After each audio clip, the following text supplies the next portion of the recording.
देखो नाज़मा, हम जितने मर्जी परेशान हो, दुखी हो, लेकिन हमारा दुख और परेशानी नीति की दुख और परेशानी से ज्यादा नहीं हो सकता।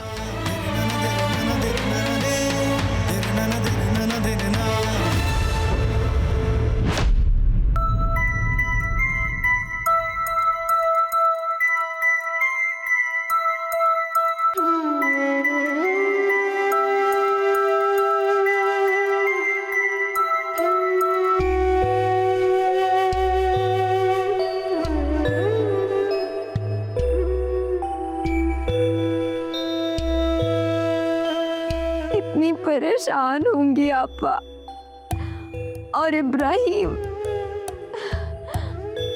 अब तक तो मेरी रिपोर्ट्स भी घर जा चुकी होंगी और उनको पता चल चुका होगा कि मैं,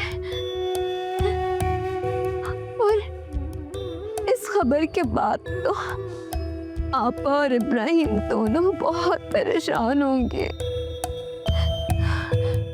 न जाने मेरे बारे में क्या क्या सोच रहे होंगे।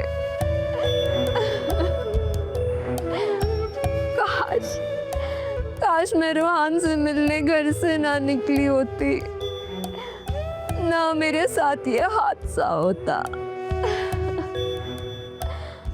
लेकिन मेरी समझ में ये नहीं आ रहा कि काशान ने सब किया क्यों।